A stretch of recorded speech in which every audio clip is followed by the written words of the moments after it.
Techtonica is an up-and-coming factory game that is set under the surface of the planet Calyx, and today we're going to attempt to break the game by building the largest fuel plant possible, which means setting up a little greenhouse for growing plant matter. And by little, I mean massive, and that is just fueling the start of all this craziness. Should you want to try something like this and build your own factory, well, you can do so, as the Techtonica demo is available to everyone as of now, and as it is a separate link to the full game over on Steam, make sure to use the link to the demo, which I will put in the description below. Now, as we do start off this factory, I would like to thank Techtonica for sponsoring this video and the next few on this channel over Steamfest. It's a game that I'm super excited for to see developed, and I'm looking forward to seeing its future updates. With it being the demo, our old alpha save was wiped, so I've quickly gone through the tutorial section of the video so that we can start getting to work on the factory. And we have made it to the repair terminal. We've just got the last, I believe it's the last task and tips. So we need to supply this building with 3,000 conveyors, some 3,000 powered floor, and 1,500 inserters. That's actually changed from the alpha. So we're going to try and do all of this over the next couple of episodes. But first, with us being here, we need to set up a factory. So we're going to need to harvest a load of this kindle vine for our little greenhouse, which is going to be producing all the fuel that we need to run the factory initially. I must admit, though the world is a touch on the dark side, especially if you remove these plants, it is very beautiful. I love the blues and the pinks and the yellows and all the greens. We've just finished exploring. I think we've collected pretty much everything that we need. We have a load of seeds to get us started with our little greenhouse, and I've also built myself down here a hover pack. But the first thing that we need to do is head back to our base right at the beginning of the world and grab all of the resources there and start building some foundations to work from. So we're back at our little outpost where we started off at. All I've been doing is harvesting iron and copper and turning that into iron ingots and copper ingots to really kickstart us when we go back and start building stuff. We're going to grab this stuff, maybe a few from here as well. And we're going to start building some... Oh, look at that, 905. We don't need quite that many. So we're going to start off with, I don't know, maybe 100. Well, we've made it back to the area where we're going to be building. You can see we've already got 1,000 of these. Oh, sorry, these, which are the powered floors. That's how power is transferred to other machines in this game. So we're going to need them. But the first thing that I want to do is, knowing that we've got some iron over here and some copper on the other side, I'm going to tear down all of this with the mole. And from there, we're going to have the planters on the bottom row with the threshers, and then all the powered items, so the smelters and the such, on the upper row. I think it should look quite cool. So we're going to hopefully do that pretty quickly. What am I saying? It's going to take me ages. So we've got the mole. We've got the mole speed 1 unlocked, which should help us get through all of this, but it's still going to take us a while. The mole is really cool because it's like this little black hole, this miner that uses antimatter to break down the resources around it. And here we are with it all terraformed. This is just the starter factory that we're getting to grips with at the moment. You can see how we have 3 levels. I don't know why I did 3 levels. I think I'm a sucker for punishment. But the bottom level is going to be for all of our plants. So we're going to have to unlock the planter. But what we're going to be doing on this bottom floor is to actually produce. We're going to need a lot of these. Maybe not 136 to start off with, but certainly a good 20. Let's go with 30. Let's go with 30. We're going to let that produce, and then we will place them all along here. And the idea is that they will grow these kindle vine seeds, which we'll be able to break down into kindle vine stems and plant matter, I believe, in the thresher, which we haven't unlocked yet. So that's the other thing that we need to do, which is just here. So we're going to go along with placing, I think, them there. Oh, that looks pretty cool. We're going to do a whole row of... Oh, these can be placed next to one another. Great. That wasn't my intention. Oh no. No! I can't. Okay, there we go. Oh. Okay, we'll replace the... I need to get used to these controls. We'll replace the floor. Now we will replace these planters. All right, so that's 5. We can do 6 rows of 5, right? We just need to make sure that there's enough space. And the idea will be that we have, say, the inputs on this side, and then the outputs for both of these on that side, and then the inputs again. So we're just placing the seeds in the first row, and you can see that they are all growing. They're going to be harvested and brought along here to where the threshers will be. And here we have the threshers. So my thought is, if we place these along here, do one more over here, which means I'm gonna have to separate all of this area out. And then these will, with a little bit of luck, separate the items and then send them all the way to the beginning again to produce the Kindle Vine seeds. We need a new type of like inserter though, one that will take out what we specify. Can we do that? Can we do that in the logistics panel? Filter inserter. I think this is what we need, but for that we're going to need to load more research. So for that we're going to have to produce quite a few of these. Whilst we're waiting for those cores to produce, I've had this idea. So the game is really dark, so I'm trying to use lighting to the best ability possible. And I was thinking what we could potentially do is dig all of this out. My plan would be, if this works, if we can grab how to do this. I will make this work. I will make this work. There we go. If we can drag that along there, then what we can do potentially is to place these. Notice how it's getting ever so slightly brighter each time we place them down. So I think we'll do that. After time and effort, we have finally done it. You can see there the line of lighting, which I really like. I really like highlighting that. That's something that we're going to be playing around with, I think, a lot in this series with various lighting and buildables. But the next thing that we need to do with all of those memory cores, we can now look at producing, hopefully, we need the fast inserter and then this one. Yes. Okay, so that allows us to craft and produce the filter inserter. It requires a fast inserter and 2 electric components. Once they're done, we'll get it all running and we'll see what happens. So I just wanted to show you really quickly what we've got going on here. We have one side that's taking, or what will be taking, I think the plant matter, I hope it's the plant matter, all the way along here. And then it will feed it back into the threshers as a form of fuel. And then any excess we'll have to deal with elsewhere. And then on the other side, like here, you can see we have the filter. If we look at this, you can see that it's selecting the Kindle Vine seeds, which takes all of the seeds along these, along here and back to the beginning to be planted again. And we can see the first of our seeds heading back to the start, which is fantastic. So this in theory should be automated now, except we've already run out of Kindle Vine. Oh, well, that's not good. Kindle Vine stems, what do we do with that? I'm going to need to think this through a little more. I think I've done it. So we just need to fuel these again. And we should find that the Kindle reed, or whatever this is, gets split into Kindle Vine extract and then plant matter, allowing us to then take that up and feed the middle line, as you can see here, with fuel for these 2 sets of threshers. The only problem is apparently you can't place mergers above mergers by the looks of it. So I'm going to remove this, and then from here, bring these down. Supply assemblers with Kindle Vine extract, plant matter, fiber, and limestone to produce biobricks. Biobricks, huh? So using limestone, can we mine that now? That's pretty cool.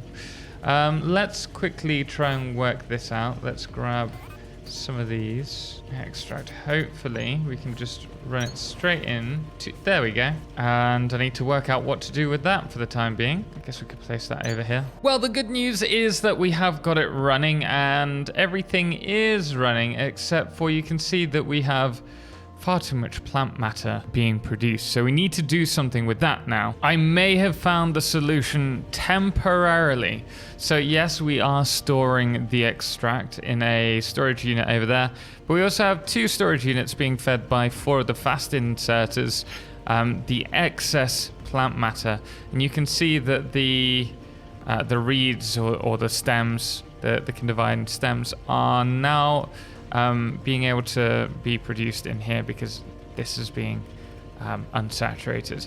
So we can move on. Oh, also, I've planted some more machines. It's getting pretty big.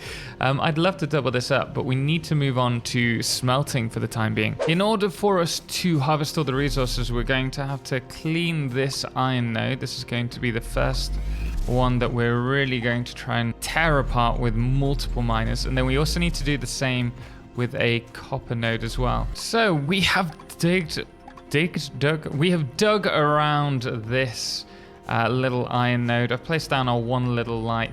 And from here, we're going to grab our miners.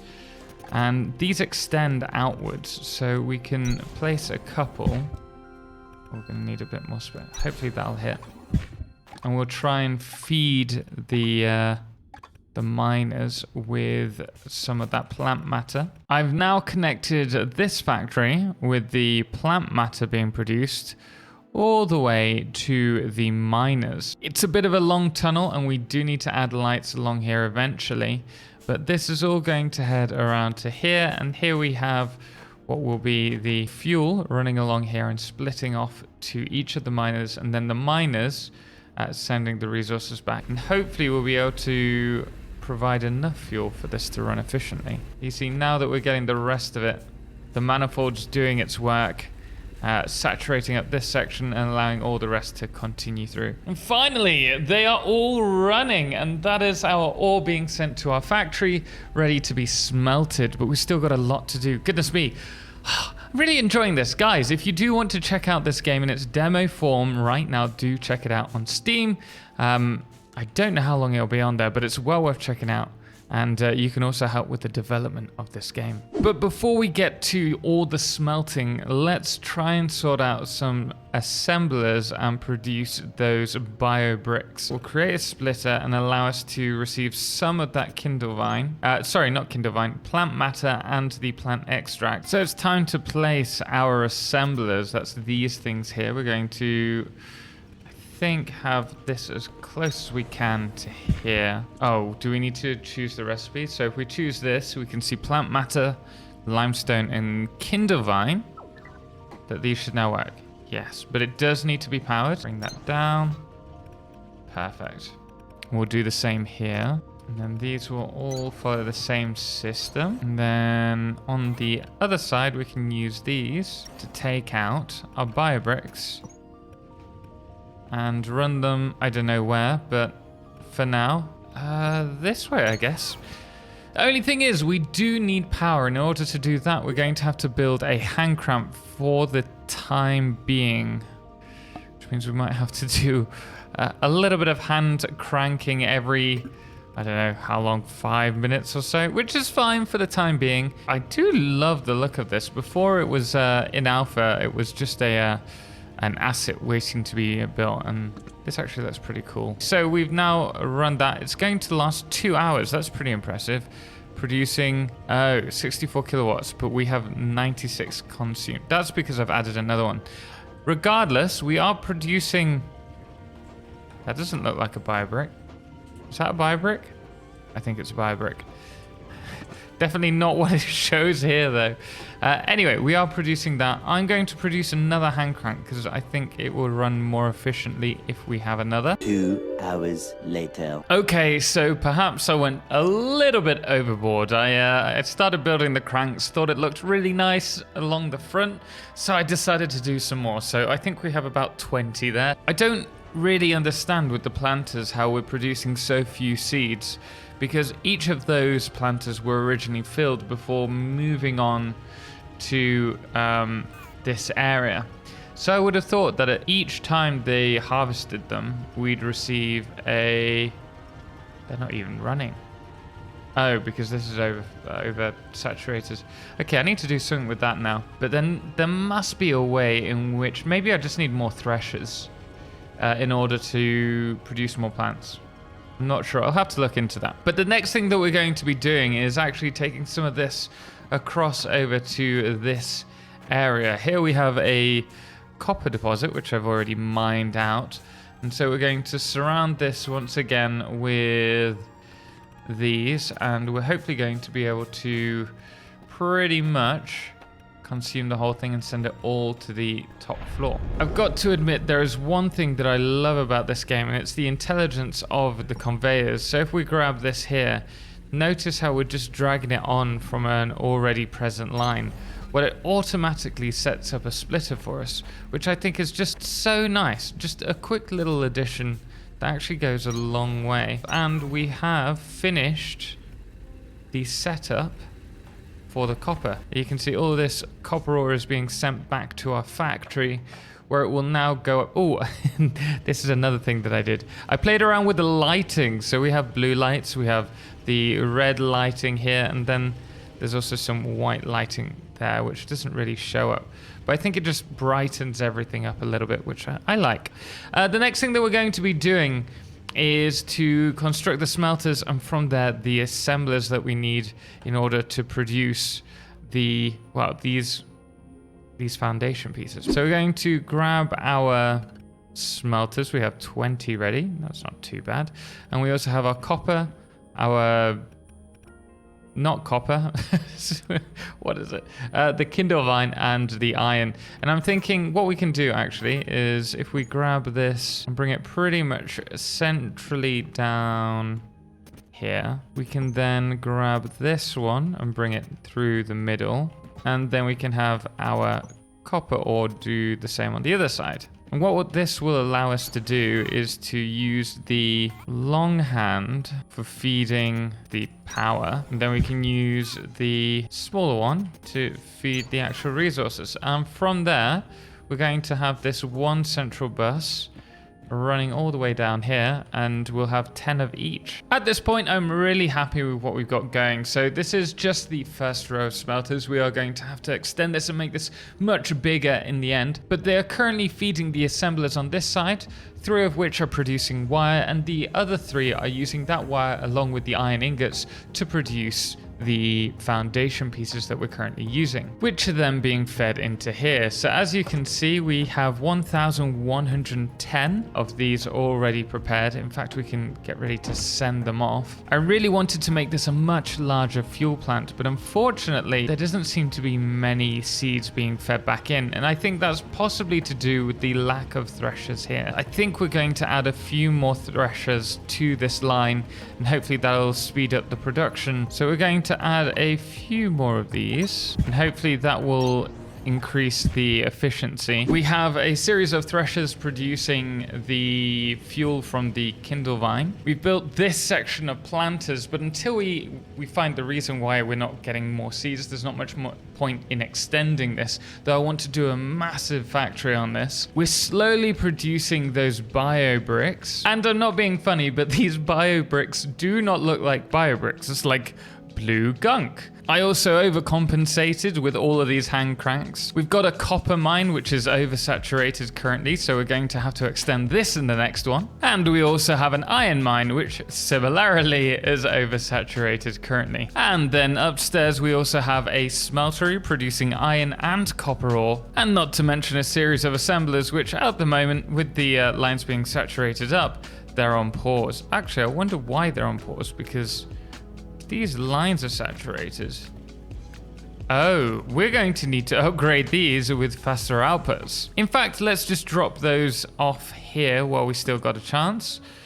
That's 2,300 out of the 3,000 that we're required, and we're going to get the rest of these done in the next episode too. Guys, the demo is free. It's available on Steam. The link is below in the description. Do check it out if you're interested in factory games. I'm sure you'll have a lot of fun with this one. We will be back in a few days with some more videos as well. We're going to leave it there. Thank you so much for watching, and thank you so much to all of our amazing supporters, most notably our Solarclipse Patreon, Cerebral Tag, James Irwin, and Firefless as as well as our Lunas, the Calamity, Dixie Chris, and Ben, and our Blood Moon of the day, which today is Souchon Husky. Until next time, as always, ciao for now.